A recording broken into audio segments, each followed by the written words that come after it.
হয়ে গেছে। আমি এখানে একটু ঘি দিয়ে দেবো। ঘিটা বসে গেছে, শীতকাল তো ও ঠিক গলে চলে যাবে, গলে চারদিকে হয়ে যাবে। বন্ধুরা, আমার ফুলকপির কষা হয়ে গেছে। এইভাবে করবেন, নিরামিষ, সম্পূর্ণ নিরামিষ ফুলকপি আলু কষা। আপনাদের কাছে অনুরোধ, এই চ্যানেলে যারা নতুন অবশ্যই একটা সাবস্ক্রাইব করে দেবেন, কমেন্ট করে জানাবেন, লাইক করবেন, শেয়ার করবেন। প্রথম থেকে শেষ পর্যন্ত ভিডিওটা কীভাবে করেছি দেখতে থাকি, চলুন যাই কীভাবে করেছি। হ্যালো বন্ধুরা, জিবি ভ্যারাইটি থেকে আপনাদের স্বাগত। আজ আমি একটা নিরামিষ ফুলকপি রেসিপি, রুটি, পরোটা কিংবা ডাল ভাতের সাথে খুবই ভালো লাগবে নিরামিষের দিনে। এখানে কটা ফুলকপি নিয়েছি, এখানে নতুন আলু টুকরো করে নিয়েছি, এখানে টমেটো, এখানে আছে মটরশুঁটি ছাড়ানো, ধনেপাতা, কাঁচা লঙ্কা, আদা গ্রেট করা। এখানে আমি তেলও গরম হয়ে গেছে কড়াই। আমি প্রথমে এই ফুলকপিগুলো আমি একটু সেদ্ধ ভেজে নেব।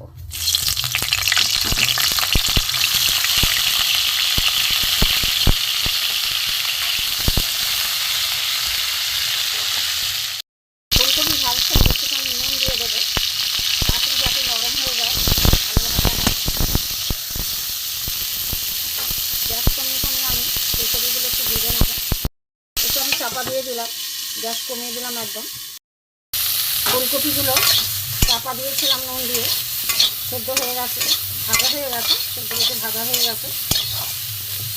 আমি এবার তুলে নেব।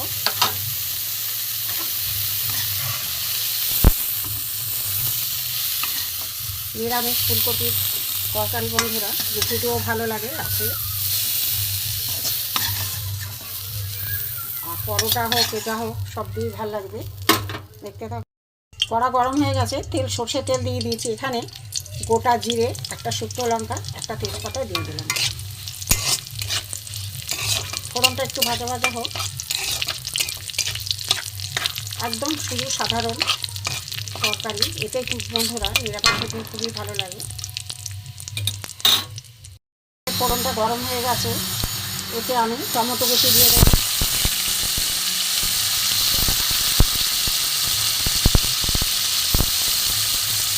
এখানে কটা কাঁচা লঙ্কা ওর সাথে দিয়ে দেবো।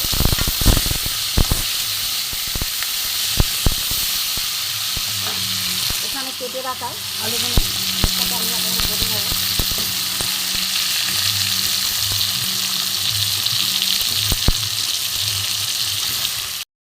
এখানে মটরশুঁটিগুলো দিয়ে দেবো,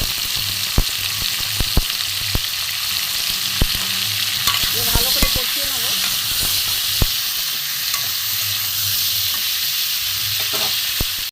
এতে আমি নুন দেবো, হলুদ দিয়েছি, নুন হলুদ। এখানে অল্প করে লঙ্কার গুঁড়ো, আমি কাঁচা লঙ্কা দিয়েছি, একটু জিরে, ধনে আর গোলমরিচ গুঁড়ো দিয়ে আমি এটা ভালো করে একটু কষিয়ে নেব। এই ভাজা ফুলকপিগুলো আমি দিয়ে দেবো, কারণ এর সাথে কষলে মশলাটা ফুলকপির ভেতরে যাবে, যার জন্য এর সাথে আমি একেবারেই ভেজে রেখে তুলে রেখেছিলাম। গ্যাস কমে কমে ভাজতে হবে।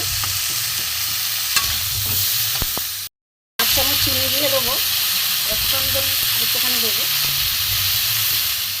গরম মশলার গুঁড়ো বন্ধুরা আগে থেকেই আমি দিই, পরে দিই না, অনেকে তরকারি হওয়ার শেষে দেয়। এখানে আদা গ্রেট করা দিয়ে দিলাম। আগে থেকে দিলে কী হয়, মশলাটা ঢোকার গন্ধটা খুব ভালো লাগে, তরকারিটা খুব তেল ছাড়ে। অনেকে পরে দেয়, কিন্তু আমি গরম মশলা গুঁড়োটা আগে দিয়ে দিই, একটা সময় দিলে ওই টেস্টটা আলাদা হয়। এটা ভালো করে কষিয়ে নেব।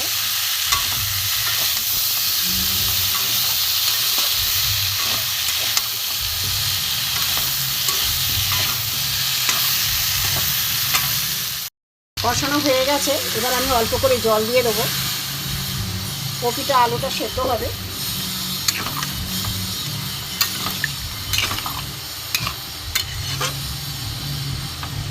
কিছুক্ষণ পর ঘুরে আসছি, চাপা দিয়ে দিলাম, ঢাকা চাপা দিলাম, একটু গ্যাসটা বাড়িয়ে দেবো।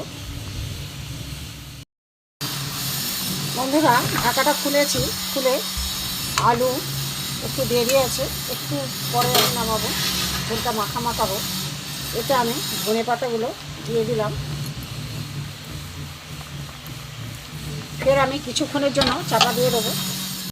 চাপা খুলে দেখবো, জলটা একটু রসটা শুকা, তাতে দেখাচ্ছি। ফুলকপি কষা হয়ে গেছে বন্ধুরা, এবার আমি নামিয়ে নেবো একটা জায়গায়। ফুলকপির আলুর কষা হয়ে গেছে।